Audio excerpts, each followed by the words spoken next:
Selamat sahabat, selamat malam buat kita semua dan juga mungkin selamat pagi atau selamat sore yang ada di belahan dunia lainnya selain di Indonesia. Kita akan segera memulaikan PG Sesi pada malam hari ini membahas pelajaran sekolah sahabat dengan judul Injil yang Kekal. Dengan narasumber yang sudah tidak asing lagi selalu setia bersama-sama kita adalah Pendeta Dr. Jonathan Kuntara. Dan nanti acara ini memang sudah direkam dan nanti akan kami berikan juga bahan materinya untuk dibagikan. Dan jika ada yang mau bertanya, silakan tuliskan pertanyaan Anda di kolom chat. Juga yang mau bertanya langsung boleh klik raise hand. Namun sebaiknya selama pendeta membawakan materinya, pertanyaannya boleh setelah tengah lebih ya, jangan di awal menuliskannya. Baiklah, kita akan memulai acara ini dengan doa dan saya akan berdoa. Mari kita sama-sama tunduk kepala dan berdoa. Bapa Surgawi, Bapa yang baik, Bapa yang penuh kasih, terpujilah nama-Mu ya Tuhan. Terima kasih untuk malam hari ini kami boleh berkumpul kembali PGSSI untuk membahas pelajaran sekolah sahabat yang kami telah pelajari sepanjang 6 hari bekerja ini. Dan kiranya pelajaran yang akan disampaikan oleh Pendeta Kuntara boleh benar-benar memberkati sehingga boleh dapat dimengerti oleh masing-masing kami yang mengikuti acara ini. Berkati Pendeta Kuntara, hikmat akal budi dari surga dalam menyampaikan materinya, dan juga berkati kami semua yang mendengarkan, kiranya kuasa Roh Kudus memenuhi hati dan pikiran kami. Berkati juga jaringan yang kami gunakan, perangkat-perangkat, baik handphone maupun laptop, ataupun tab dan sebagainya, kiranya boleh digunakan untuk acara ini dan menjadi kepujian kemuliaan bagi nama Tuhan. Inilah doa kami Tuhan, sempurnakan doa yang tidak sempurna ini. Dalam nama Tuhan Yesus Juru Selamat dan penebus kami dari dosa, kami berdoa dan mengucap syukur. Amin. Amin. Baik, waktu yang indah ini saya segera berikan kepada Pendeta Kuntara untuk membawakan materi Injil yang Kekal. Silakan Pendeta. Baik, selamat saudara-saudara sekalian di Indonesia. Selamat siang untuk yang dari Belanda. Ya, saya lihat Cory. Sanger dari Belanda. Kemudian selamat pagi untuk mereka yang dari Amerika. Baik, judul kita adalah Injil yang Kekal. Ya, kita harus mengerti tentang istilah Shema, hubungannya dengan pekabaran 3 malaikat dan mengapa pelajaran ini penting. Oke. Baik, pengertian Shema, ya Shema Israel ini adalah satu hal yang sangat umum sekali, ya. Selama berabad-abad lantunan Shema, ya nama doa berdasarkan kata Ibrani dengar, ya Shema Israel, ya. Mengingatkan orang Israel akan visi spiritual yang menyatukan mereka sebagai satu umat yang memperkuat tekad mereka untuk mempertahankan identitas yang unik mereka sebagai penyembah satu-satunya Allah yang benar. Jadi berlawanan dengan pengikut politis yang menyembah banyak dewa. Jadi mereka seperti ini berdasarkan kepada Ulangan 6 ayat 4 ya. Ya. Jadi bahwa Tuhan itu Esa. Nah, bagi orang Israel, pekabaran 3 malaikat dalam Wahyu 14 adalah Shema kita. Ini adalah pernyataan iman kita. Mengajarkan kepada orang lain, kita perlu mendengar pekabaran akan 3 malaikat. Oke. Nah, pelajaran ini belajar peranan pekabaran 3 malaikat di akhir zaman. Kita belajar untuk mengerti dan mengalami pentingnya Injil yang kekal. Kita belajar bagaimana pentingnya jemaat untuk terlibat dalam mengabarkan pekabaran 3 malaikat. Nah, ayat hafalan, silakan siapa Daniel? Ayat hafalan Wahyu 14 ayat 6. Dan aku melihat seorang malaikat lain terbang di tengah-tengah langit, dan padanya ada Injil kekal untuk diberitakan kepada mereka yang diam di atas bumi, dan kepada semua bangsa, dan suku, dan bahasa, dan kaum. Oke. Nah, apa yang kita lihat penting daripada ayat ini, ya, pengertian malaikat. Malaikat itu pengertiannya apa? Yang mengabarkan. Jadi ini tidak selamanya malaikat yang terbang, tetapi ini berbicara tentang ya umat Tuhan yang mengabarkan di akhir zaman. Dan ini adalah pekabaran di akhir zaman, pekabaran Injil yang kekal yang tidak berubah dari dulu sampai sekarang. Yang sebetulnya adanya dimulai, kita akan coba lihat sudah direncanakan sebelum kejadian dunia ini. ya. Kemudian pekabaran yang global ke seluruh bangsa, bahasa, dan kaum, ya. Dan pekabaran yang cepat bergerak, ya, bergerak, ya. Dan itulah yang kita kabarkan sekarang ini. Baik, garis besar pelajaran bisa dibagi dalam 3 bagian saja, ya. Pertama, wahyu kabar baik dan harapan. Kedua, kabar baik yang kekal. Kemudian kabar Injil kekal ke seluruh dunia. Baik, bagaimana reaksi untuk bagian pertama, wahyu kabar baik dan pengharapan? Bagaimana reaksi umum bila Anda berbicara mengenai buku Wahyu? Jadi kalau bicara tentang wahyu, bagaimana pandangan orang? Ya, istri saya katakan, oh, langsung orang pikir tentang binatang-binatang, ya, atau tentang hal-hal yang orang sering kita tidak mengerti. Nah, kesan tentang buku Wahyu sini, ketika orang berpikir mengenai kitab Wahyu, kebanyakan mereka tidak berpikir mengenai kasih karunia. Ketika orang-orang melihat pekabaran Tuhan di akhir zaman, pikiran mereka sering langsung beralih ke binatang buas yang menakutkan, simbol-simbol mistik, dan gambar-gambar aneh. Padahal artinya kitab Wahyu berisi kasih karunia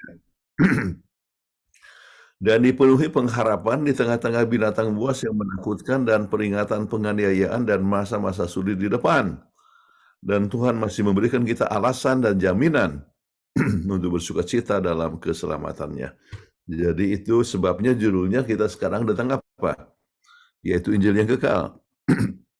Baik, siapa yang telah memberikan penglihatan kepada Rasul Yohanes? Silakan, Daniel. Wahyu 1 ayat 1. Inilah wahyu Yesus Kristus yang dikaruniakan Allah kepadanya, supaya ditunjukkannya kepada hamba-hambanya apa yang harus segera terjadi. Dan oleh malaikatnya yang diutusnya, ia telah menyatakan kepada hambanya, Yohanes. Ya, jadi di sini siapa yang telah memberikannya? Ya, wahyu Yesus Kristus. Ini berasal daripada Kristus, ya, yang ditunjukkannya kepada rasul-rasul. Oke. Apakah ini wahyu Kristus atau suatu wahyu mengenai Yesus Kristus? Ya. Maka kita akan dapatkan bahwa ini adalah wahyu Kristus, ya, dan juga membahas mengenai Yesus Kristus. Oke. Nah, kita akan lihat nanti dari keterangan. Oke. Menurut Yohanes, siapa yang mendapatkan berkat berbahagia bila menerima pekabaran buku Wahyu? Silakan, Wahyu 1 ayat 1 sampai 3. Wahyu 1 ayat 1 sampai 3. Inilah wahyu Yesus Kristus yang dikaruniakan Allah kepadanya, supaya ditunjukkannya kepada hamba-hambanya apa yang harus segera terjadi. Dan oleh malaikatnya yang diutusnya, ia telah menyatakannya kepada hambanya Yohanes.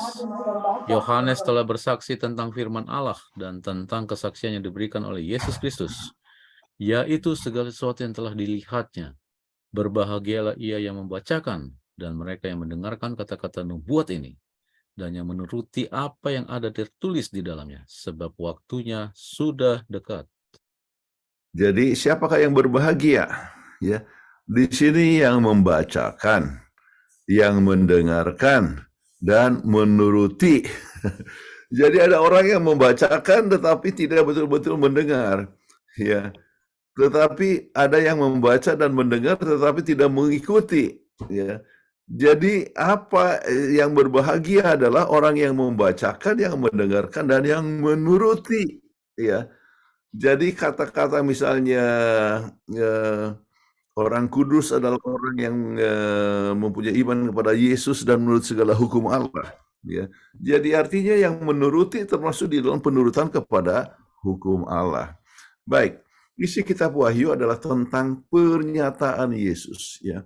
Bahwa pernyataan Yesus adalah pekabarannya kepada umatnya dan secara khusus berlaku bagi 7 gerejanya di akhir zaman. Bahwa pernyataan Yesus itu adalah satu pekabaran yang penuh dengan kasih karunia dari pengharapan di akhir zaman di masa kita hidup saat ini. Ya. Bahwa dalam Alkitab khususnya kitab Wahyu, Kristus digambarkan sebagai anak domba yang disembelih. Dan ada berkat yang dijanjikan kepada mereka yang membacakan, mendengarkan, dan menuruti kebenaran-kebenaran yang diungkapkan di dalam buku Wahyu ini. Baik. Rasul Yohanes mengatakan bahwa waktunya sudah dekat. Kapan waktu yang dimaksudkan oleh Yohanes? Ya. Waktu 2000 tahun yang lalu sudah dekat. Tuhan itu tidak di dalam kurun waktu. Oke.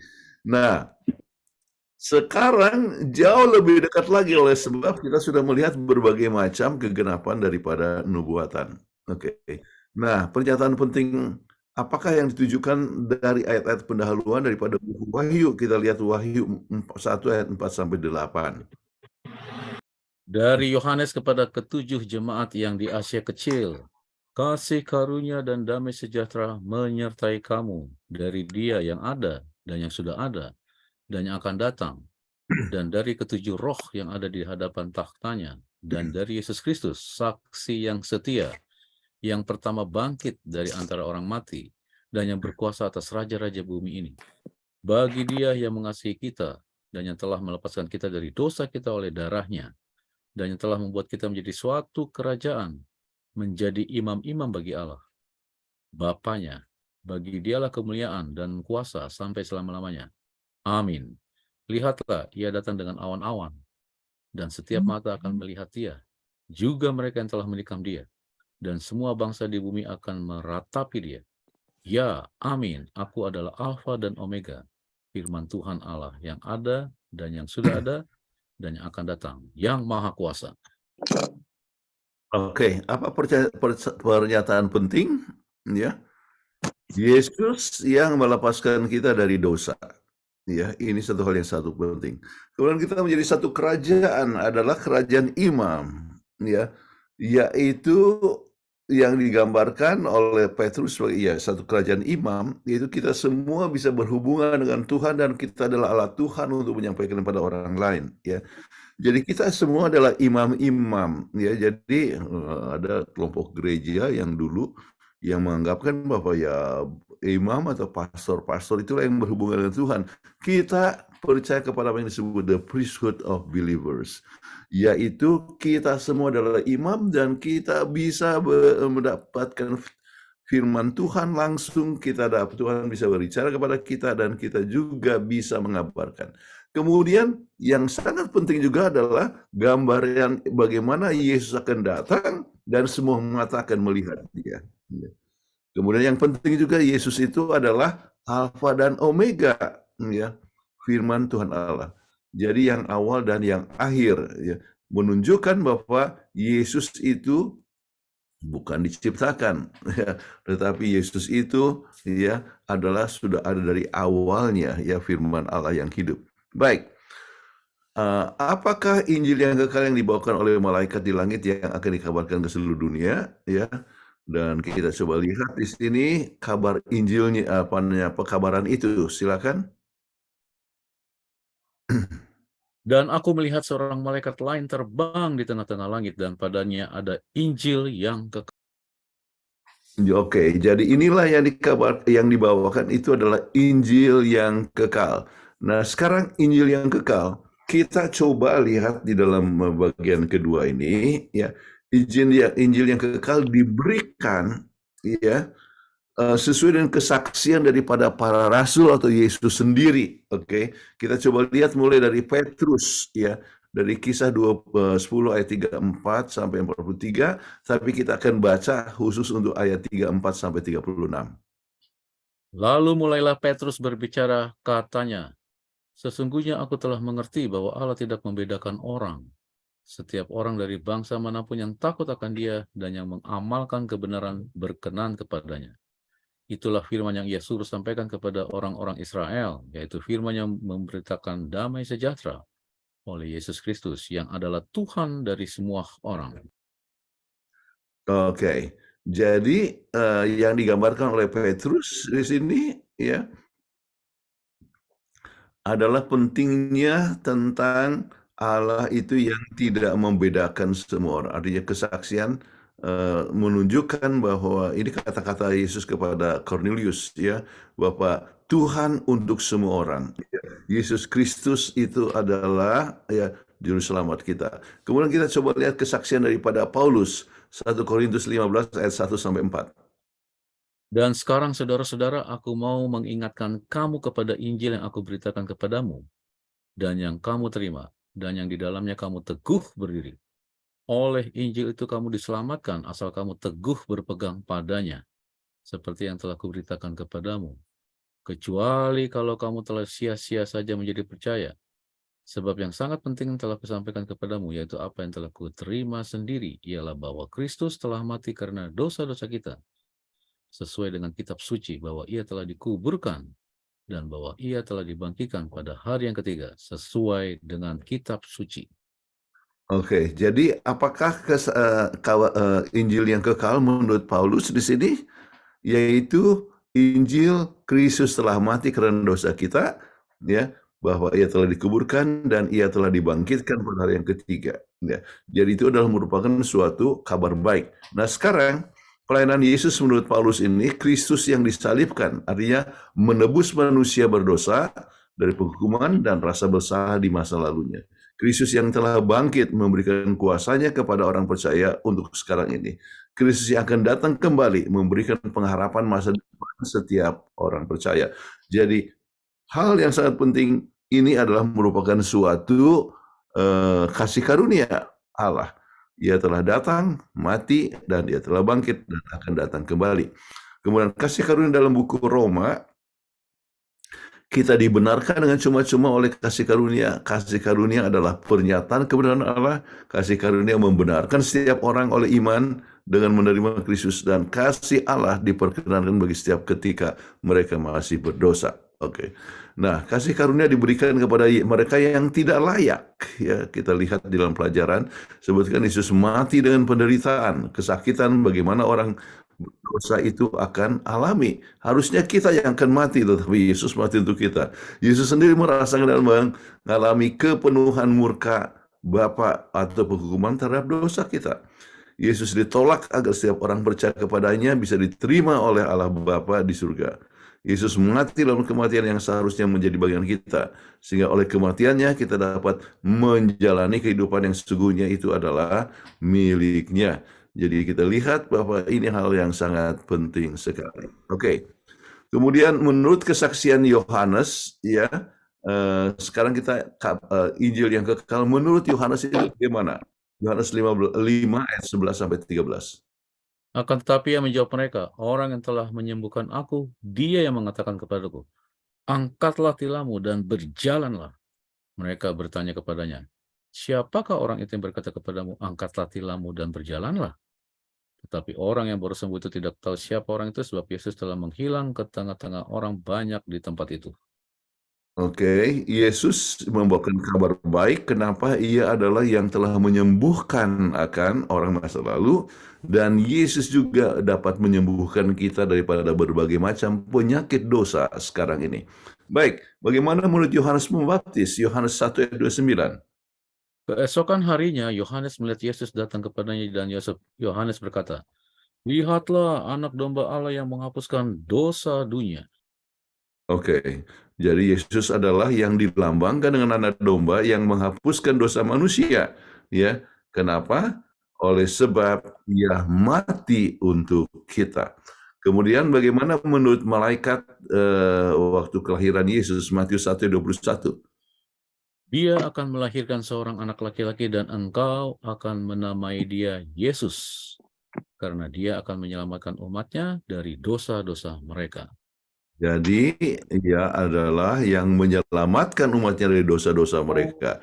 Kemudian kesaksian Yesus sendiri sekarang di dalam Yohanes 3 ayat 16 dan 17. Karena begitu besar kasih Allah akan dunia ini sehingga ia telah mengaruniakan anaknya yang tunggal, supaya setiap orang yang percaya kepadanya tidak binasa, melainkan beroleh hidup yang kekal.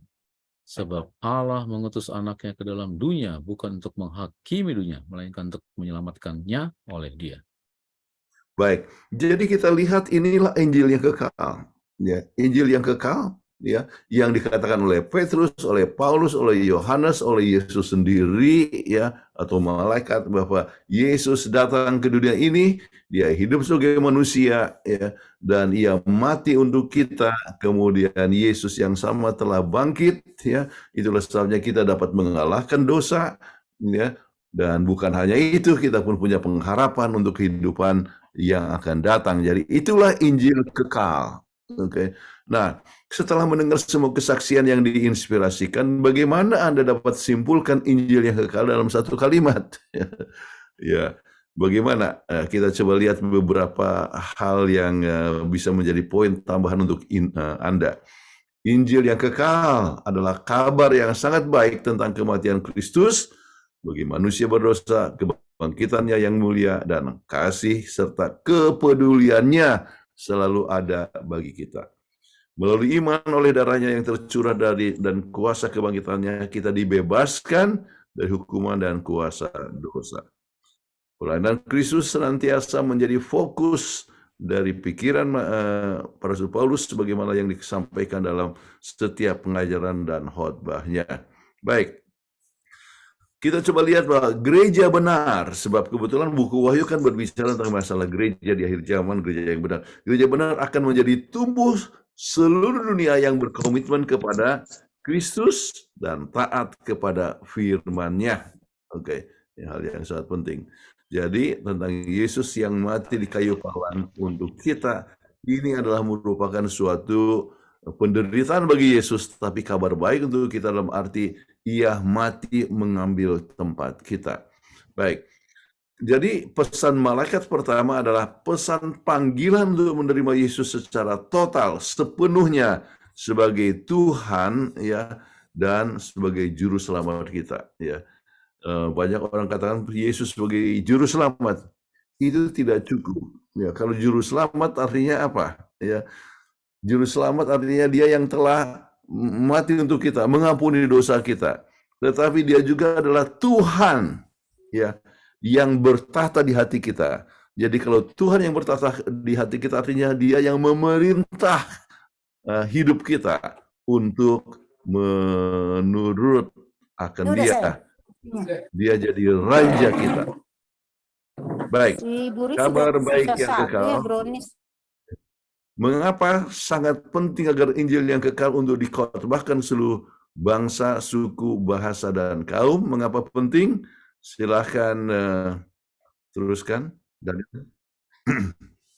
Sebab barang siapa yang berseru kepada nama Tuhan akan diselamatkan. Roma 10:13. Dan tidak ada keselamatan di dalam siapapun lainnya, karena tidak ada nama lain di bawah langit diberikan di antara manusia yang oleh nama itu kita dapat diselamatkan. Kisah 4:12. Yesus berkata kepadanya, Akulah jalan dan kebenaran dan kehidupan. Tidak ada seorang pun yang datang kepada Bapa kalau tidak melalui aku. Yohanes 14:6. Baik, jadi ini adalah pekabaran yang penting, saudara-saudara sekalian, ya, yaitu supaya orang mengenal Tuhan, sebab tidak ada yang bisa selamat kecuali melalui Yesus Kristus. Ya. Kemudian, ya, akulah jalan dan kebenaran. Jadi Yesus adalah sebagai jalan kebenaran dan kehidupan. Itulah yang kita harus kabarkan pada orang lain untuk bisa mengenal akan Tuhan. Baik, untuk dapatkan keselamatan. Kapan Injil yang kekal yang pertama timbul dalam pikiran Allah? Kita lihat dari banyak ayat ini, tapi kita baca 1 Petrus 1 ayat 18 dan 20. Sebab kamu tahu bahwa kamu telah ditebus dari cara hidupmu yang sia-sia, yang kamu warisi dari nenek moyangmu itu, bukan dengan barang yang fana, bukan pula dengan perak atau emas, melainkan dengan darah yang mahal, yaitu darah Kristus yang sama seperti darah anak domba yang tak bernoda dan tak bercacat. Ia telah dipilih sebelum dunia dijadikan, tetapi karena kamu baru menyatakan dirinya pada zaman akhir. Jadi itu telah direncanakan dari kapan? Sebelum dunia dijadikan, ya. Kalau manusia jatuh, maka Tuhan akan sendiri datang ke dunia ini untuk mati untuk kita. Jadi itu adalah satu hal yang telah lama direncanakan, ya, untuk keselamatan kita. Baik, rencana Allah. Bahwa sesungguhnya rencana keselamatan telah ada dan ditetapkan atau tersedia sebelum permulaan zaman. Yang menjelaskan mengapa itu disebut Injil yang kekal, ya. Bahwa sebelum dunia diciptakan Allah tahu apa yang akan terjadi, dan karena itu dia telah menetapkan rencana keselamatan untuk mengatasi krisis pertentangan besar yang akan dialami oleh manusia. Nah, rencana keselamatan, apa yang diajarkan di kitab Wahyu 13 ayat 8, 1 Petrus 18 ayat 20 mengenai rencana keselamatan itu, ya, bahwa ungkapan Injil yang kekal dalam Wahyu 14 ayat 6 berbicara tentang masa lalu, masa kini, dan masa depan. Ya. Dan ketika Allah menciptakan umat manusia dan kapasitas untuk membuat pilihan moral, Dia telah mengantisipasi tindakan manusia yang akan membuat pilihan yang salah. Ya, bahwa begitu makhluk ciptaannya memiliki kemampuan untuk memilih, maka di saat itu mereka memiliki kapasitas untuk memberontak melawan sifat Allah yang pengasih. Bahwa Allah tidak menciptakan makhluk robot yang bisa dikendalikan dan dimanipulasi oleh rencana atau kehendak Allah semata-mata, ya. Jadi Allah itu memberikan kepada pilihan. Jadi memilih Injil yang kekal adalah pilihan, ya, kepada kita masing-masing. Baik, di mana lagi dalam Perjanjian Baru kita dapatkan perintah untuk mengabarkan Injil yang kekal kepada seluruh dunia? Silakan, Daniel. Karena itu pergilah dan muridkanlah semua bangsa. Baptiskanlah mereka dalam nama Bapa dan Anak dan Roh Kudus. Matius 28 ayat 19. Lalu ia berkata kepada mereka, pergilah ke seluruh dunia, beritakanlah Injil kepada segala makhluk. Markus 16 ayat 5. Katanya kepada mereka, ada tertulis demikian, Mesias harus menderita dan bangkit dari antara orang mati pada hari yang ketiga. Dan lagi, dalam namanya berita tentang pertobatan dan pengampunan dosa harus disampaikan kepada segala bangsa mulai dari Yerusalem. Oke, jadi kita dapatkan bahwa perintah untuk mengabarkan dalam Perjanjian Baru itu kita sudah dapatkan dan diulang-ulangi, ya, oleh Matius, oleh Markus, oleh Lukas, ya. Jadi perintah untuk kabarkan yang mengajak kita untuk mengabarkan.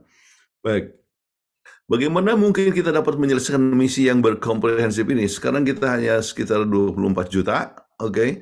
Kemudian penduduk dunia yang 8 miliar, ya. Kemudian yang lahir itu lebih banyak daripada yang mendengar, yang bertobat. Bagaimana kita bisa selesaikan? Silakan. Lukas 24 ayat 49.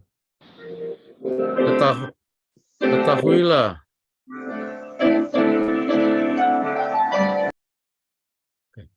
Ketahuilah aku mengirimkan janji Bapakku kepadamu, akan tetapi tinggallah di kota Yerusalem sampai kamu diperlengkapi dengan kuasa dari tempat tinggi.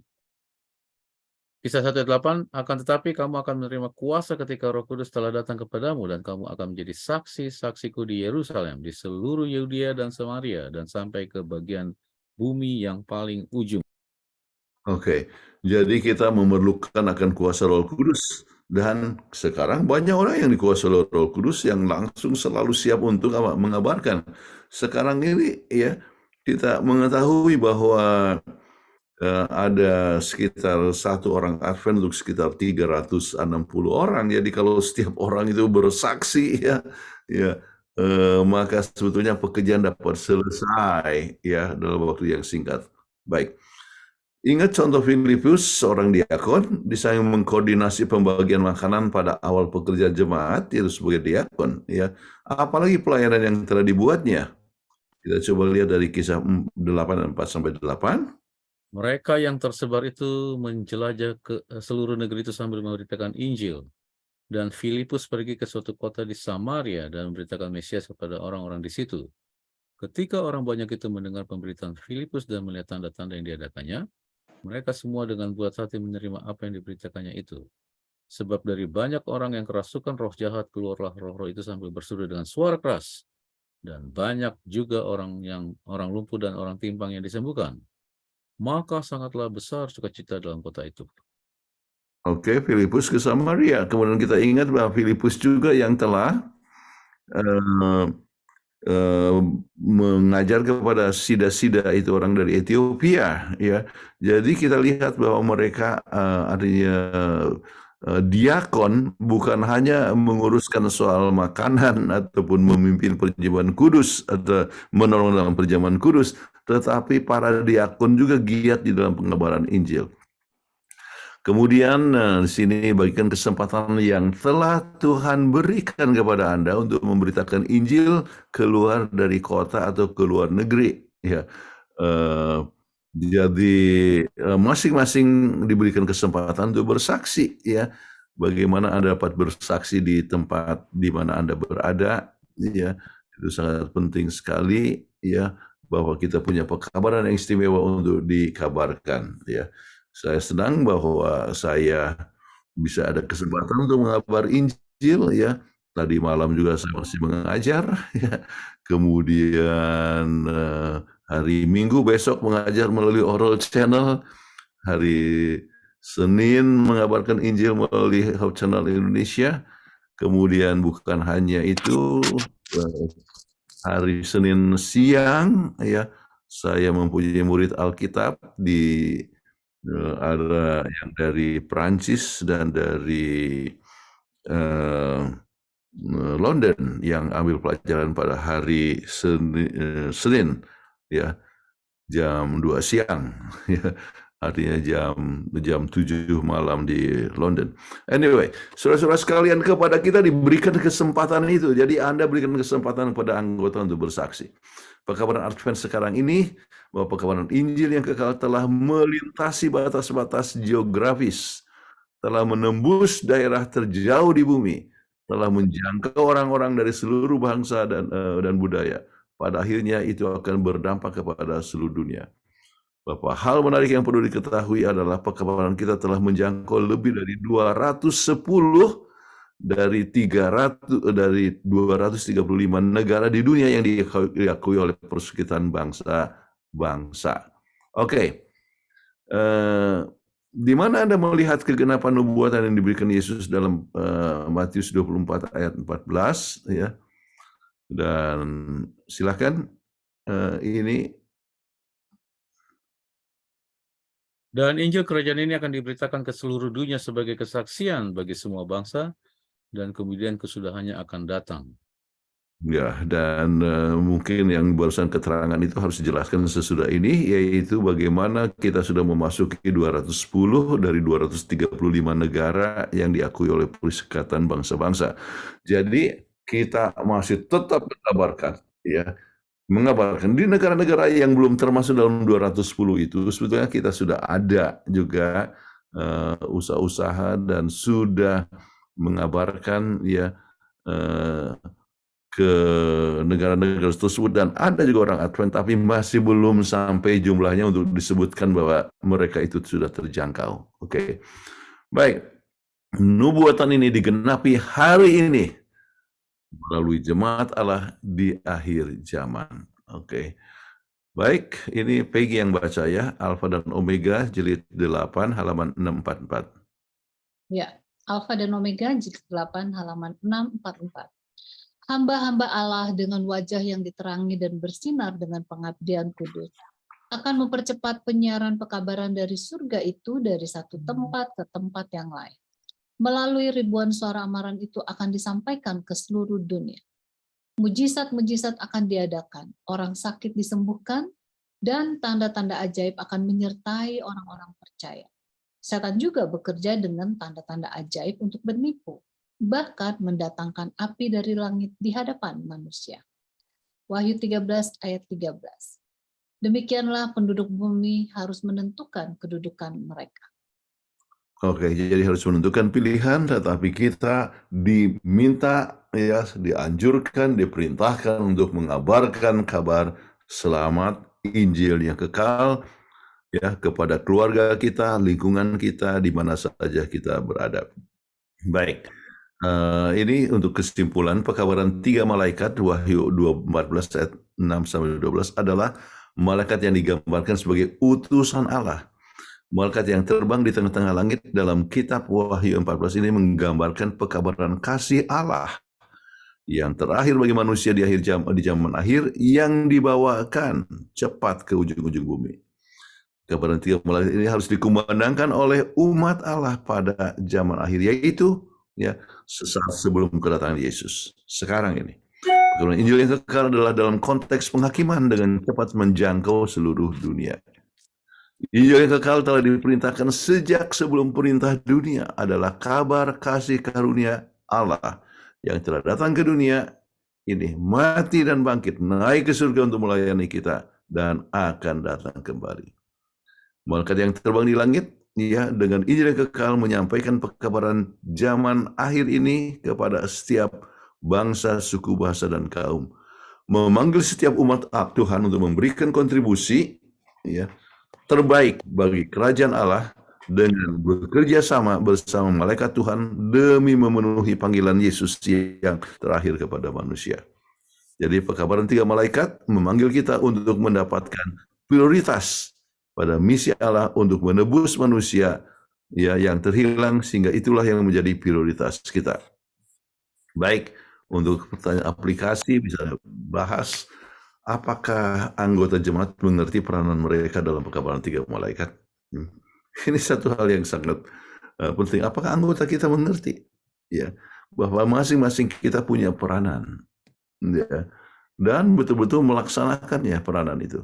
Apakah Anda ketahui mengenai Injil yang kekal, yaitu Injil yang telah direncanakan sebelum dunia dijadikan, yaitu tentang Yesus yang telah mati, Yesus yang telah bangkit, Yesus yang akan datang kembali, ya. Yesus telah mati itu adalah mati untuk kita. Bagaimana kita agar kita mengerti pemahaman Injil yang kekal dalam peranannya dalam pekabaran 3 malaikat? Ditanyakan, kemudian untuk memahami, ya, kita harus mendalami akan firman Tuhan. Ternyata Injil yang kekal itu adalah dikatakan oleh Paulus, dikatakan oleh Petrus, dikatakan oleh Yohanes, dikatakan oleh malaikat, dikatakan oleh Yesus, ya. Kemudian ini adalah peranan penting di akhir zaman, ya, supaya orang bisa mengenalkan Yesus, kemudian Yesus datang. Bagaimana mungkin pekerjaan Tuhan bisa selesai sementara pertahanan penduduk dunia jauh lebih cepat daripada pertumbuhan anggota gereja? Jawabnya memang tidak mungkin. Namun, ya, Tuhan punya rencana, yaitu rencana ini, ya, Tuhan bisa mencurahkan akan Roh Kudus dan semua akan mengabarkan dalam waktu yang singkat. Sekarang ini, ya, melalui TV, melalui radio, melalui internet, wah, gampang sekali pekabaran itu dapat dikabarkan ke mana-mana. Bagaimana untuk memotivasi anggota gereja untuk terlibat dalam mengabarkan pekabaran 3 malaikat? Ya, saudara-saudara, sangat penting untuk masing-masing anggota punya pengalaman pribadi, ya, pengalaman pribadi dengan Yesus Kristus, dan kalau sudah terjamah oleh oleh Roh Kudus, maka mau tidak mau dia akan mengabarkan, ya, tidak akan diam-diam. Oke. Baik, saudara-saudara sekalian, demikianlah kita punya pelajaran, ya. Silakan Ibu Peggy, apakah ada tanya jawab? Lumayan, ada 100 berapa ini? 57 orang, ya, yang baik. setia. Terima kasih Pendeta untuk pelajaran hari ini. Oke.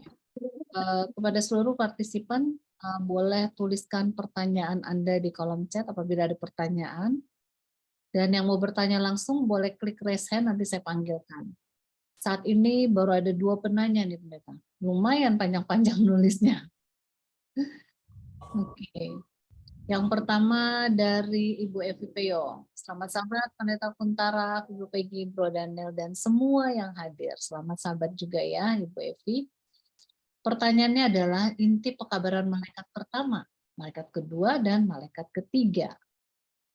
Pertanyaan terakhir ada di pelajaran hari Jumat. Pertanyaan untuk didiskusikan yang nomor 2, apakah yang kekal dari Injil itu? Nah, ini gimana nih? Oke. Hari Jumat. Apa yang kekal daripada Injil itu? Ya. Ya, yang kekal, Injil pekabarannya kekal, yaitu yang kekal artinya beritanya, ya, Yesus yang telah mati, Yesus yang telah bangkit, Yesus akan datang kembali, itu adalah sesuatu perkara yang kekal oleh sebab sudah dimulai sudah direncanakan dari sebelum dunia dijadikan, ya.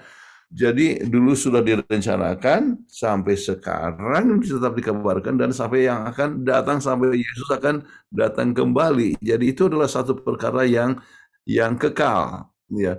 Jadi ada pekabaran-pekabaran yang tidak kekal, ya.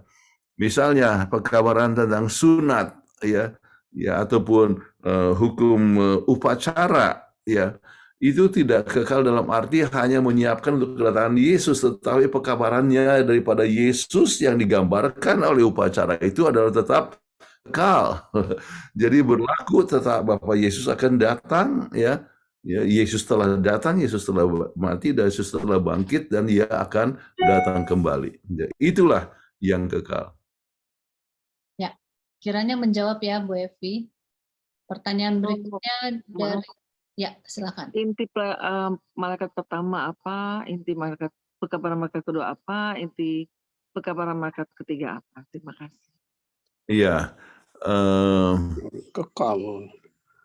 saya mungkin ini akan dibahas di dalam pelajaran yang akan berikut, ya, tentang pekabaran kedua dan ketiganya itu. Tetapi saya mungkin berikan ringkasannya saja, yaitu bahwa intinya pekabaran Injil yang kekal adalah mengabar Injil. Kemudian sembahlah Allah, ya, yang telah menjadikan langit dan bumi, ya, takutlah akan Allah dan sembahlah Allah. Jadi kalau kita mengatakan itu, pekabaran Injil yang kekal itu tentang Yesus yang akan datang kembali, ya, Yesus yang sudah mati, yang sudah bangkit dan sudah dan akan bangkit kembali. Kemudian untuk itu kita harus menunjukkan penyembahan akan Allah, yaitu komitmen yang sepenuhnya, ya. Dan kalau kita lihat komitmen yang sepenuhnya, sembahlah Allah dan muliakan Dia.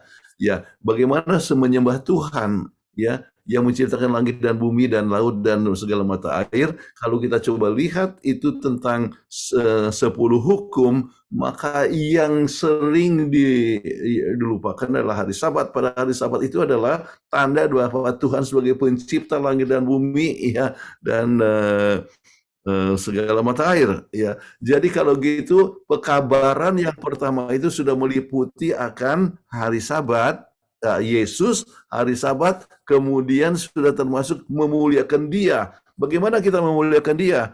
Kita ingat 1 Korintus 10 ayat 31, ya, apapun yang kamu makan, minum, dan ya perbuatanmu, ya, hendaklah memuliakan nama Allah. Kalau gitu pekabaran malaikat sudah termasuk dengan masalah kesehatan kita, ya, yaitu untuk mengabarkan supaya kita memelihara tubuh kita sesaat mungkin dengan apa yang kita makan, kita minum, kemudian apapun yang kita buat, ya. Nah, itu pekabaran malaikat yang pertama, ya. Kalau malaikat yang kedua bicara tentang roboh kota Babil, apa artinya? Yaitu ajaran-ajaran daripada gereja yang, ya, yang sudah menyimpang, menimbulkan seperti Babylon. Makanya artinya keluarlah hai umatku, oke. Jadi keluar daripada kelompok yang telah mencampur baurkan antara benar dan salah. Jadi itulah pekabaran, ya, kita keluarlah hai umatku. Kemudian pekabaran yang ketiga itu berbicara jikalau kita terlibat di dalam apa namanya, amarah ataupun minum anggurnya, itu berbicara mengenai masalah amaran yang akan datang kepada mereka yang tetap terlibat di dalam percampuran antara benar dan salah. Tetapi yang kedua dan ketiga akan dibahas. Sedangkan untuk yang pertama, kita masih belum selesai.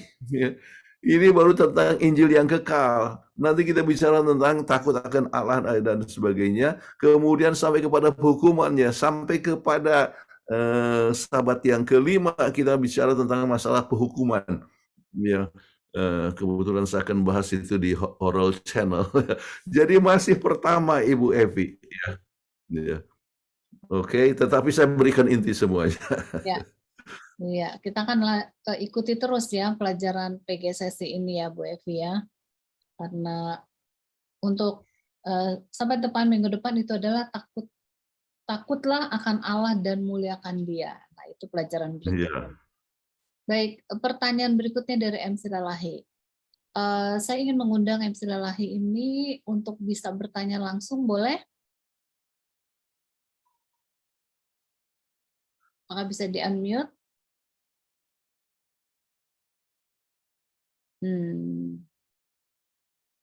Apa masih ada? Jangan-jangan udah keluar lagi. Ada. Nggak ada.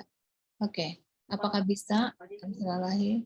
Karena lumayan panjang nih untuk dibacakan. Baik, tidak ada suara. Oh, jaringannya kurang baik. Oke, jaringannya. Baik, saya Bacakan saja. bagaimana untuk menyampaikan kepada saudara kita yang belum mengenal kebenaran tentang Injil?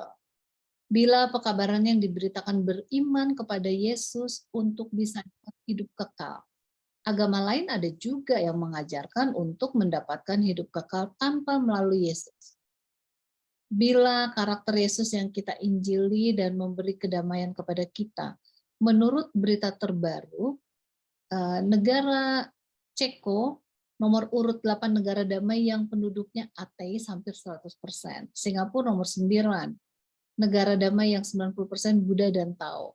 Jepang nomor 10, negara damai yang 90% Buddha dan Tao. Jadi negara yang tanpa Injil masuk 10 besar.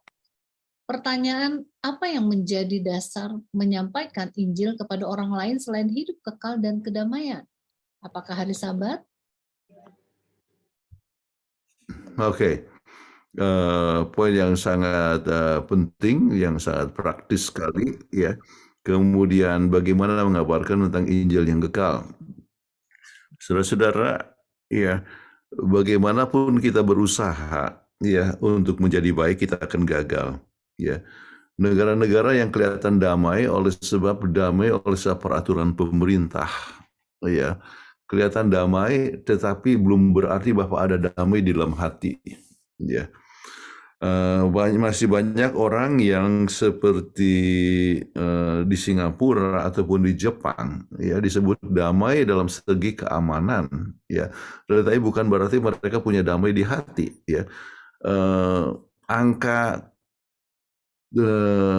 mereka, persentase orang yang paling banyak bunuh diri termasuk adalah orang dari Jepang, ya. Jadi itu berarti apa? Mereka tidak memiliki damai, ya. Kelihatan dari luar damai, aman, tetapi tidak membuat mereka itu mempunyai damai dari hati mereka, ya. Jadi untuk menyampaikannya, ya, sangat penting sekali untuk memberikan Yesus itu adalah sebagai sumber daripada damai, ya. Bagaimana orang, kebetulan saya boleh bercerita, ya, beberapa hari yang lalu, ya, saya di Denver, kemudian salah satu ketua di sana memperkenalkan pengalamannya, ya, pengalamannya bagaimana dia dirampok, ya, dengan orang-orang dengan senjata di tubuhnya, ya, dan dirampok, uang semuanya bang habis, ya, uangnya habis. Tetapi orang perampok itu katakan, saya tahu kamu punya anak, kemana dia sekolah dan sebagainya, hati-hati kalau kamu melaporkan, ya. Jadi dia tidak melaporkan, ya. Tetapi dia apa? Tekanan darahnya tinggi dan sebagainya, merasa marah, dendam, semua usahanya itu diambil oleh orang tersebut yang merampok, ya. Tetapi satu waktu dia pikir, buat apa saya pikir-pikir sama mereka, lebih bagus saya ampuni saja. Dia ampuni, ya, kemudian dia rasakan plong, kemudian tekanan darahnya tidak pernah naik lagi, dia turun. Oke. Kemudian saya bercerita, kemudian bercerita dengan satu orang yang punya perasaan dendam oleh suatu masalah yang sangat besar sekali, dia marah sekali, sampai akhirnya mendapatkan stroke oleh sebab kemarahan dan sebagainya. Tetapi, ya, sesudah orang itu merasa damai dan mengampuni, kemudian dia sesudah mulai mengampuni orang yang melakukan kesalahan, kemudian dia merasa damai, kemudian dia pun punya stroke pun artinya bisa lebih baik, ya. artinya sudah bisa untuk jalan dan sebagainya. Jadi itu kita bisa lihat bahwa pengalaman daripada seseorang itu sangat penting sekali, mempunyai damai yang datang dari dalam, ya. Nah, orang-orang mungkin di Singapura atau Ceko ataupun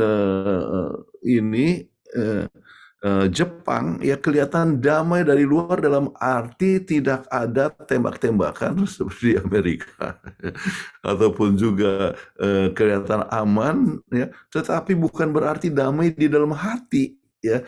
Nah, dalam hati itu hanya didapat dalam hubungan kita dengan Tuhan. Nah, dalam hal ini ya sering ya tetap kita kabarkan tentang Yesus sumber damai ya. Sebab orang yang tidak memiliki Yesus ya punya ambisi yang berbeda ya. Mungkin mereka damai bisa punya uang ya, ada mobil dan sebagainya. Tetapi tiba kepada satu keadaan bahwa ternyata bahwa materi tidak memberikan mereka bahagia.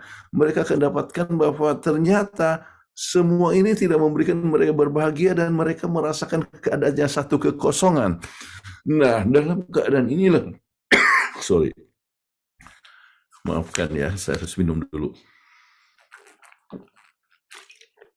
Dalam hal inilah kita akan tiba kalau orang sudah melihat adanya satu kekosongan dalam dirinya, maka dia ya, memerlukan sesuatu yang di luar dari dirinya.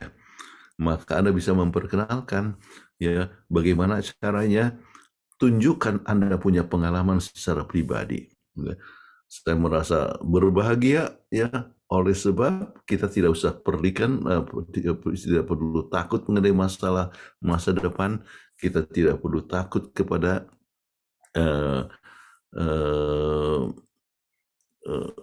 apapun yang akan terjadi kepada kita. Kita tidak perlu takut oleh sebab kita punya pengharapan ya. Jadi kemudian dosa kita sudah diampuni ya. Kadang-kadang mereka merasa tidak merasa berdosa ya, tetapi kalau kita ingatkan bahwa kita semua adalah manusia yang telah berdosa dan kita semua akan mati ya. Kemudian itu memberikan setitik harapan kepada mereka yang boleh memberikan kepada mereka suatu kebahagiaan yang sejati. Nah, dengan sendirinya saudara-saudara, kita harus melihat ya, sudah disebutkan cara ya. Maka kita harus melihat dari segi apa yang menjadi persamaan dengan mereka. Ya. Jadi kita tidak bisa langsung katakan kepada mereka, oh kamu sudah berdosa, ya, kemudian kamu akan masuk neraka, ya, itu tidak akan berhasil, ya. Tetapi apa yang bisa kira-kira mengena kepada mereka untuk percaya kepada Alkitab? Kalau untuk saya, ya, pekabaran kesehatan itu bagus, ya. Jadi ternyata sehat, ya. Alkitab sudah mengatakan ini. Jadi misalnya orang Jepang, orang Okinawa adalah orang yang paling panjang umurnya. Apa yang menyebabkan mereka panjang umur? Sebab mereka sehat. Nah, apa yang mereka makan? Kemudian ternyata Alkitab sudah katakan mana makanannya yang terbaik. Ya. Orang-orang Buddha banyak sekali orang yang vegetarian. Nah, Alkitab sudah katakan lebih dahulu tentang ini. Jadi kalau begitu Alkitab itu benar. Ya. Jadi kalau Alkitab itu benar, oleh sebab ternyata apa yang dikatakan itu ternyata adalah cocok. Kemudian itu bisa menimbulkan keyakinan kepada Alkitab. Kemudian masalah nubuatan. Nubuatan itu apa yang dikatakan oleh Alkitab itu ternyata benar. Ya. Yesus akan datang, betul-betul Yesus akan datang. Kemudian akan terjadi perang ataupun gempa bumi, betul-betul terjadi sekarang. Jepang adalah tempat yang paling banyak gempa bumi di dunia. Ya. Jadi kita melihat bahwa itu dikatakan oleh Alkitab, lebih banyak lagi gempa bumi di akhir zaman. Jadi orang akan dapat lebih yakin kepada Alkitab. Kalau sudah lebih yakin kepada Alkitab, maka apa yang dikatakan oleh Alkitab akan dapat dipercaya. Ya. Jadi bicara tentang masalah Yesus Kristus dan sebagainya, dan ya memberikan kepada kita suatu damai ya yang sempurna, dan memberikan artinya pengalaman damai ya dalam hidup kita yang akan menarik ya kepada lebih banyak orang ya, sehingga mereka dapat mengerti tujuan hidup. Kenapa orang bunuh diri, termasuk sangat banyak situ di Jepang? Ya, mereka tidak tahu tujuan hidup apa. Ya, kita harus mengerti tujuan hidup. Ya, jadi tujuan hidup yaitu untuk memberikan kemuliaan bagi nama Tuhan. Tuhan punya rencana supaya kabar Injil itu dapat dikenal oleh lebih banyak orang. Tujuan hidup memuliakan nama Tuhan. Jadi itu yang mendorong orang bisa lebih merasa puas, damai, sejahtera, bahagia, ya, yang boleh ditunjukkan dan dialami. Tetapi kalau kita sendiri tidak mempunyai pengalaman itu, sangat sukar sekali bagi kita untuk mengabarkan. Oke. Mudah-mudahan Ya, itu mudah-mudahan menolong. menjawab Apakah ya. itu semua? Ya, Bagus sekali pendeta terjawab. Berikutnya saya akan panggilkan yang sudah resen, Ibu Kadaryati Lodo. Silakan Bu, di unmute dan buka kameranya. Ya, apakah dengar Ibu Kadaryati Lodo? Terima kasih Bu Peggy. Maaf nggak bisa buka. Oke, nggak apa-apa, silakan. Salam Pak Pendeta. Iya, shalom. Di sini di pelajaran di sini kan dikatakan harus kita mengabarkan kabar baik ke seluruh dunia. Paling enggak kita ke kiri kanan tetangga atau dulu saya pernah mengabarkan, mungkin bukan saya yang karena saya tidak pintar ya, karena saya awam, saya mengajak orang-orang itu untuk belajar Alkitab dan saya memanggil pendeta gitu. Karena saya tidak bisa menerangkan yang detail. Lama sekali itu kalau kayak sekarang KPA ya, belajar lama-lama. Terus malah saya juga mengajak orang itu ikut retreat, ikut KKR, dan pernah juga saya ajak ke gereja hari Sabat. Tetapi sudah begitu lama belajar, tidak ada satupun yang menerima baptisan gitu. Apakah ini merupakan suatu kegagalan atau bagaimana? Memang saya nggak bisa mengajarkan ya, tetapi saya memanggil pendeta untuk mengajar mereka. Terima kasih Pak Pendeta. Ya, tidak masalah bagi kita untuk tidak bisa mengajar, tapi bisa mengundang pendeta untuk mengajar, itu satu yang sangat baik. Saya berjumpa dengan seorang di Taiwan, seorang asal Korea, waktu itu di dalam satu kongres pelayanan perorangan, seorang yang bernama Kim Hye-suk. Ya. Ya, saya ketemu lebih kurang 27 tahun yang lalu. Oke. Oh, saya masih di divisi, jadi sudah lebih 30 tahun lalu. Oke.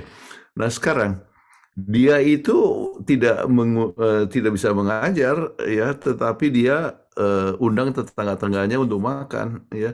Dia siapkan makanan vegetarian. Kemudian, wah enak sekali, kenapa kita harus vegetarian? Langsung dia undang orang untuk kasih pelajaran kesehatan. Oh, tertarik. Sesudah itu, kebetulan yang saya coba ingat Lee Hock Bong ya, yang dia undang ya, untuk berikan pelajaran kesehatan. Dia memberikan pelajaran Alkitab. Akhirnya tetangganya satu persatu bertobat ya. Ya, artinya orang lain yang mengajar tetapi bertobat.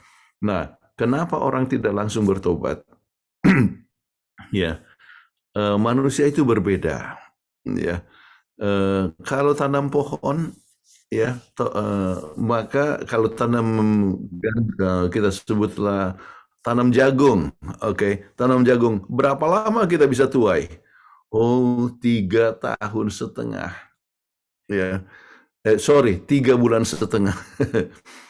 Saya tanam kangkung, ya, dalam waktu beberapa minggu, ya, sudah mulai tumbuh. Oh, saya bisa tanam juga, bisa panen juga.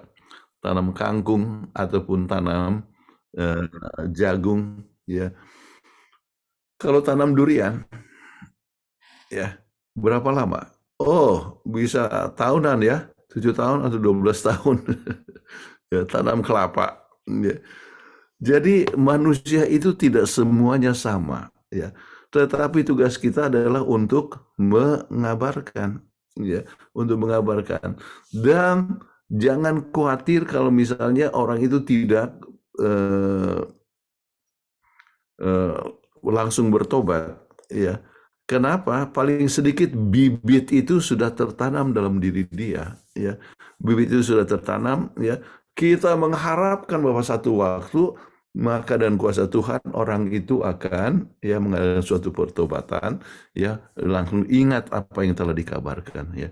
Jadi tugas kita adalah mengabarkan. Apakah kita langsung mengabarkan atau mengundang orang untuk memberikan pelajaran, nggak masalah. Tetapi paling sedikit kita menunjukkan bahwa kita adalah seorang yang mempunyai kepedulian, ya. Orang juga harus melihat dari hidup kita. Makanya ada satu istilah yang diberikan oleh Franz of Assisi. Preach the gospel, if necessary, use words. Ya, jadi kabarkan Injil kalau perlu pakai kata-kata. Artinya apa? Hidup kita pun mengabarkan Injil. Kalau kita menolong orang lain dan sebagainya, ya, menolong mereka yang kekurangan dan sebagainya, ya, maka ya itu pun pengabaran Injil. Itu adalah namanya social gospel, ya, social gospel, ya. Jadi menolong orang yang memerlukan. Oke. Jadi kalau tidak langsung bertobat tidak jadi masalah, ya. Itu adalah paling sedikit tugas kita sudah selesai, ya.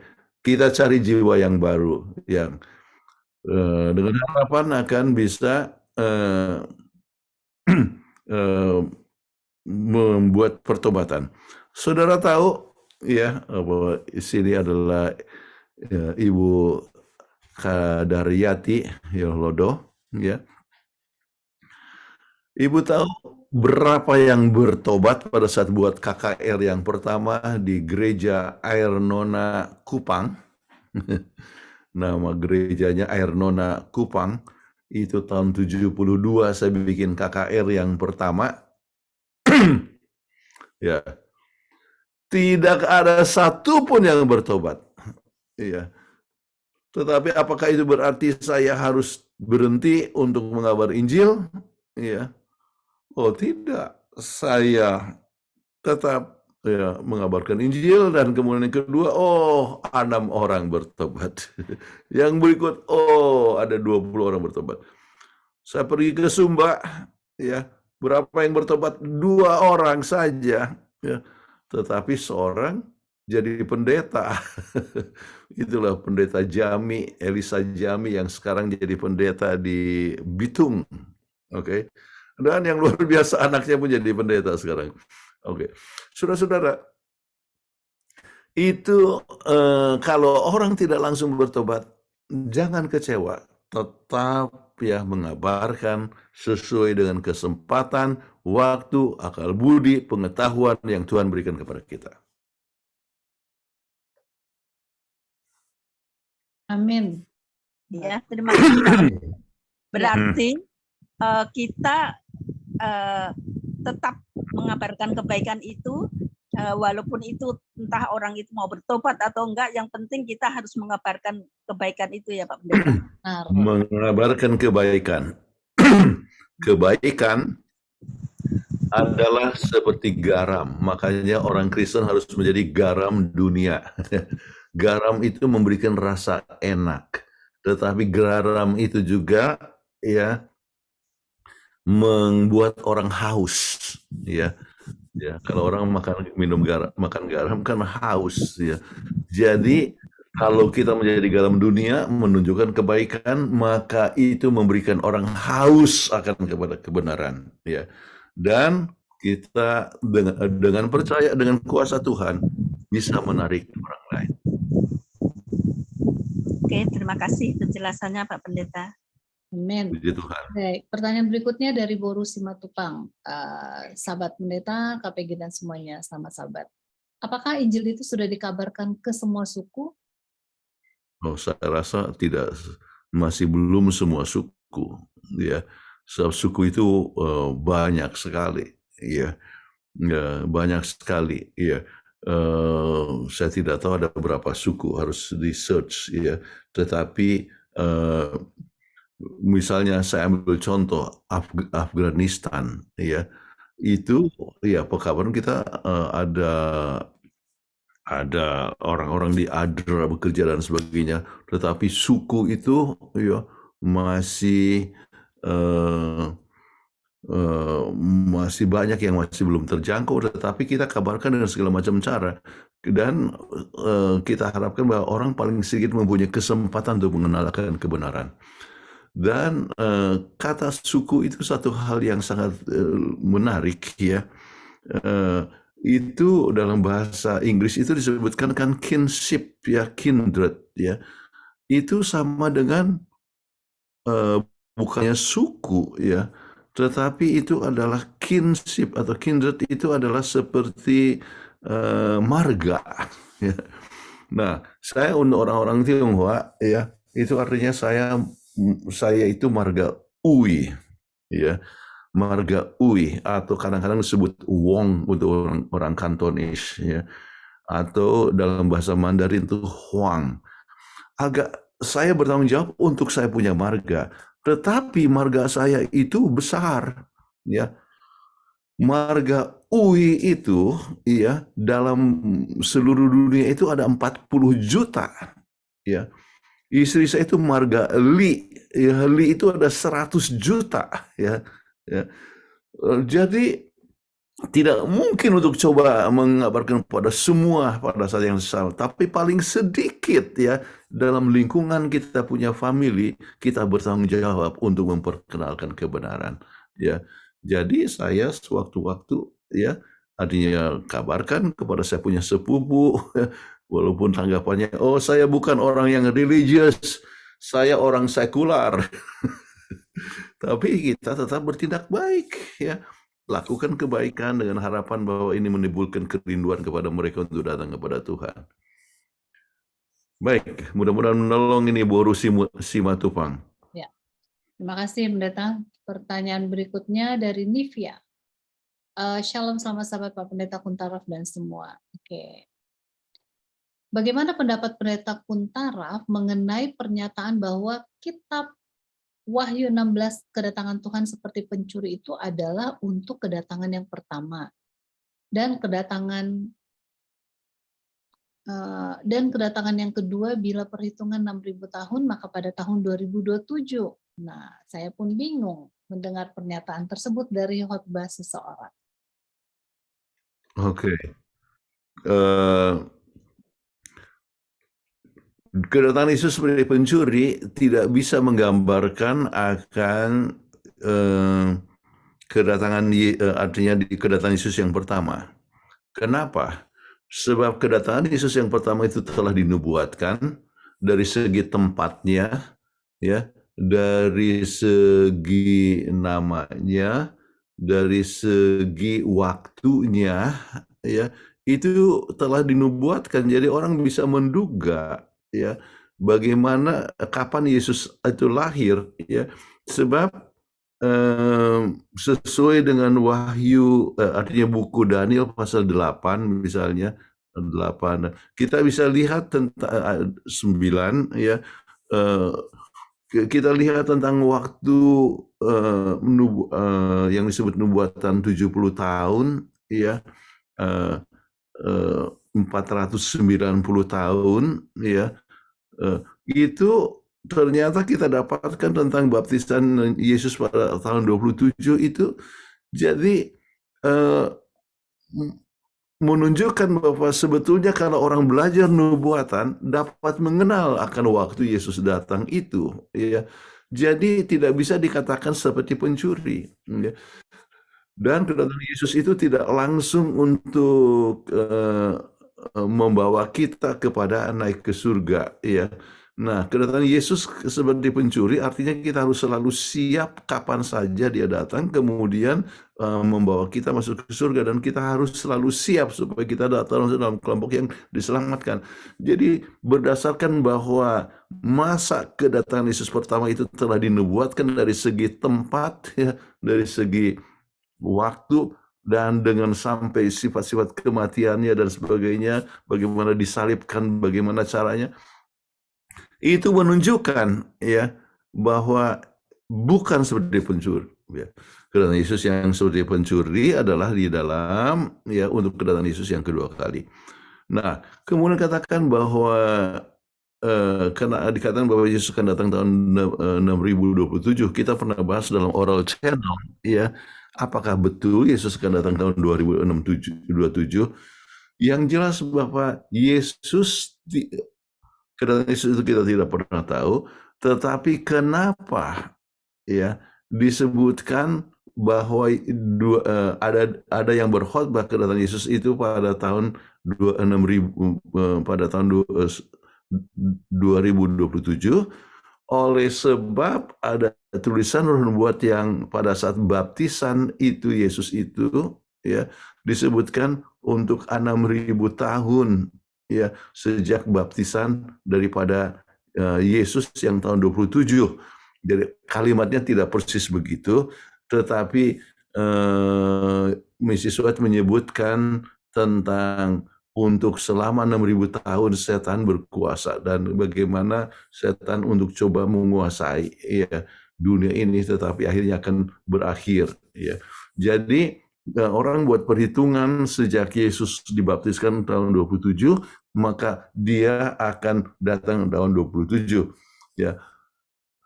Itu kembali adalah satu dugaan, tetapi kita tidak pernah tahu kapan Yesus datang, dan yang sangat penting adalah kita bersiap sedia kapan saja Yesus datang ya.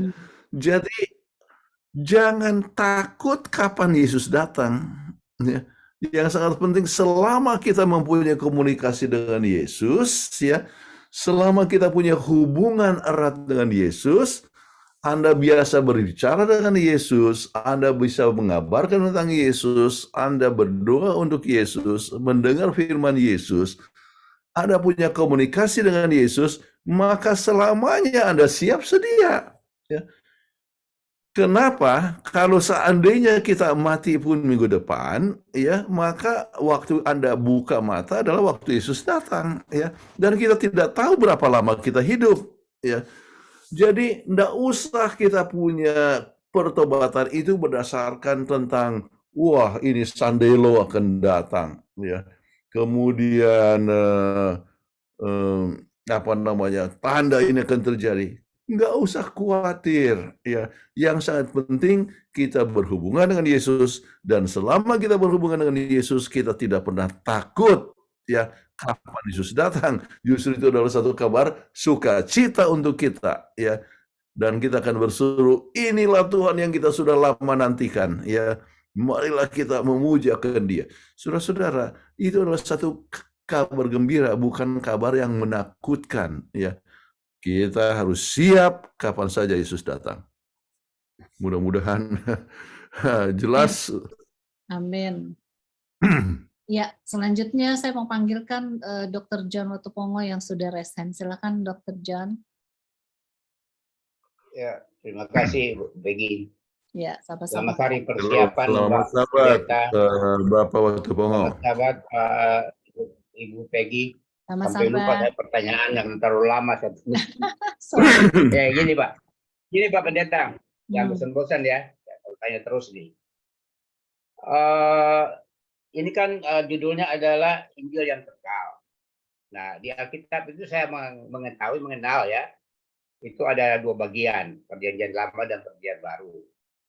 Nah, Perjanjian Lama itu kan dari Kejadian sampai di Malaiki. Kemudian Perjanjian Baru itu ada dari Matius sampai Wahyu. Nah, ini pemahaman saya ya Pak Pendeta ya. Apakah salah atau benar ya, tolong diluruskan. Jadi Injil ini sebenarnya hanya 4 orang yang tulis ini. yaitu Matius, Markus, Lukas, dan Yohanes. Jadi apakah Injil ini itu Injil yang kekal itu menceritakan perjalanan Tuhan Yesus. Perjalanan Tuhan Yesus itu adalah mulai dari dia lahir sampai dia disalibkan, mati. Itu satu pertanyaan saya. Tapi tadi Pak Pendeta menyinggung soal sunat. Nah, sunat ini sebenarnya ada di Perjanjian Lama. Tolong dijelaskan Pak Pendeta, karena saya agak memang belum mendalami terlalu banyak, dan Pak Pendeta tahu saya punya latar belakang bagaimana. Terima kasih Pak Pendeta. Terima kasih. Kita harus melihat bahwa Matius, Markus, Lukas, Yohanes, ya, itu menuliskan Injil. Ya. Apa itu Injil? Injil itu artinya kabar baik. Ya. Nah, kabar baik itu sendiri, ya, mulainya kapan? Ya. Waktu begitu manusia jatuh dalam dosa, ya. Dalam Kejadian 3 ayat yang ke-15, ya, Tuhan sudah langsung kasih kabar baik, ya, yaitu akan ada satu perseteruan antara benih perempuan itu dengan benih daripada sang ular, yaitu setan, yaitu perseteruan. Tetapi apa yang terjadi, kepala daripada ular itu akan diremukkan, ya. Dan itu melambangkan tentang Yesus yang meremukkan akan kepala daripada si ular. Akan adanya juru selamat, maka itu adalah kabar baik. Tetapi kabar baik ini sudah direncanakan, ya, dari sebelum kejadian dunia ini, ya. Kita sudah lihat ayatnya dari Petrus. Jadi Tuhan memberikan kabar baik dari waktu ke waktu. Itu adalah pekabaran yang disebut Injil yang kekal.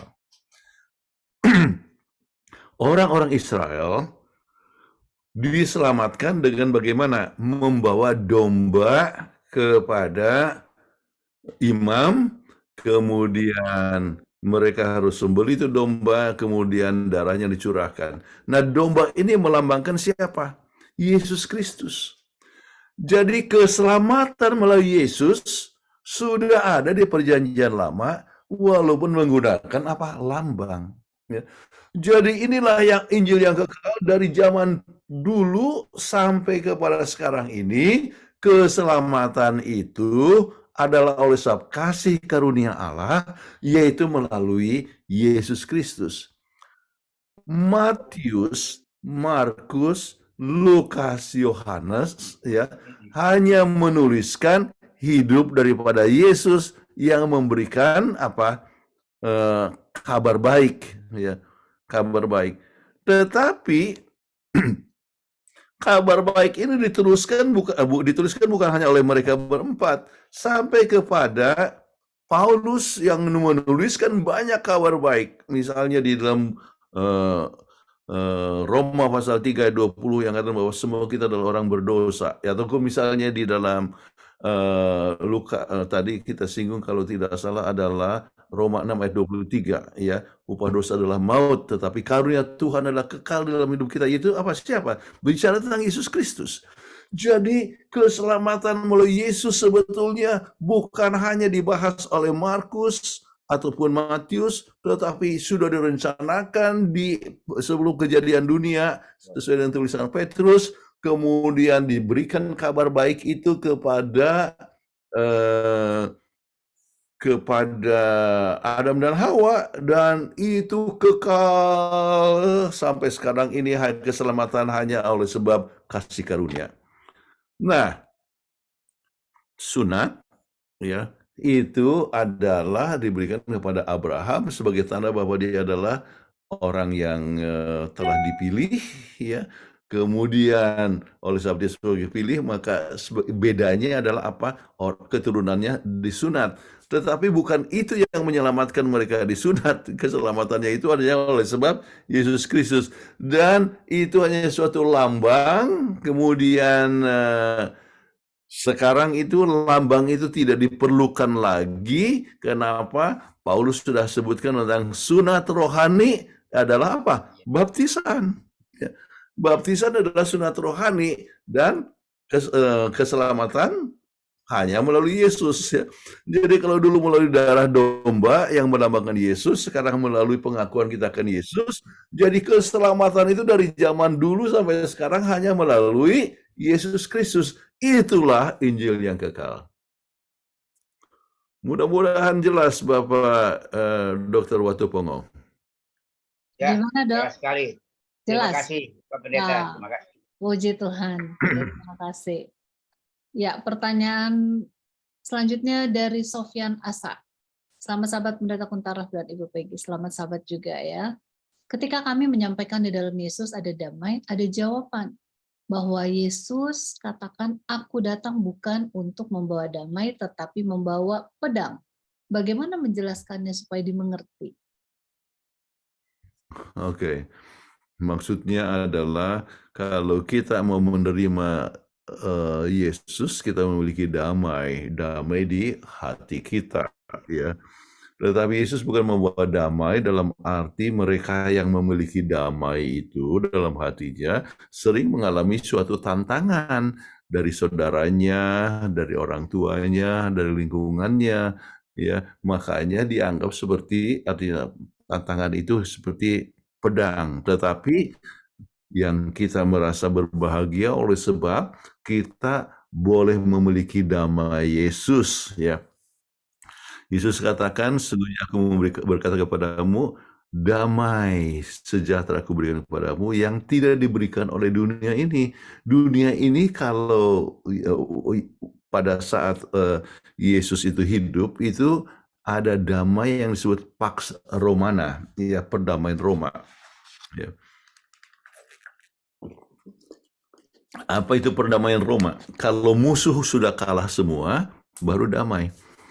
Tapi damai Yesus berbeda. Ya. Yesus tetap bisa tidur dengan tenang, damai, walaupun ada gelombang di sekitar dia. Angin ribut, Yesus tidur dengan tenang. Itulah damai. Ya.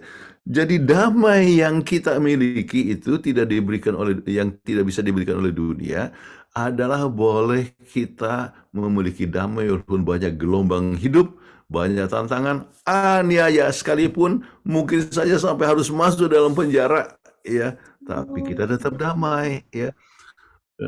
Tapi dari luar kita nggak damai. Orang luar kata, wah di penjara, yang bagaimana dia bisa mempunyai damai? Itulah seperti pedang. Ya, tantangannya. Tetapi Yesus, ya, mengajar kita, memberikan kepada kita satu damai sampai dalam aniaya sekalipun tetap tidak takut apa-apa. Puji Tuhan. Mudah-mudahan Iya. bisa. Terima kasih katanya. Berarti sudah bisa diterima ya jawaban dari pendeta. Dan pendeta sudah habis pertanyaan, tidak ada pertanyaan lagi, tidak ada yang raise hand, dan memang waktunya sudah habis.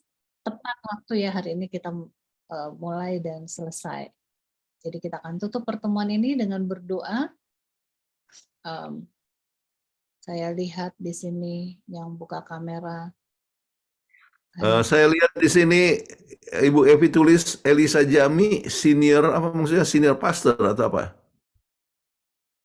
Senior saya di Unclub, pendeta. Saya tingkat 1. Oh, senior waktu di Unclub. Iya. Oke. Orangnya baik. Iya. Dia masih di ini toh? Di Minut. Dia masih di Bitung. Iya, sekarang kan sudah mekar jadi Minahasa Utara. Minut. Iya. Oke. Iya. Jadi dia ada, ya, dia saya senang Bapak, dia bertobat melalui KKR di Sumba. Ya. Oke, pendeta, boleh kita tutup pertemuan ini dengan doa. Di sini saya lihat ada pendeta Jimmy Haflar. Pendeta boleh berdoa buat tutup. Iya, terima kasih Pendeta Jimmy Haflar, luar biasa kesediaannya. Kita berdoa. Bapa di surga, terima kasih untuk semua berkat-Mu bagi kami semua. Kami puji Engkau Tuhan karena kasih-Mu begitu besar. Terima kasih kesempatan belajar firman Tuhan bersama hamba Tuhan Pendeta Kuntaraf. Biarlah firman yang sudah kami pelajari, bagaimana Injil kekal harus kami sampaikan, kami hidupkan dalam kehidupan kami, sehingga kami hidup sesuai dengan kehendak Tuhan. Berkati hamba Tuhan Pendeta Kuntaraf di dalam pelayanan, berkati istri, berkati anak, cucu, biarlah mereka boleh mulai dengan penuh kasih.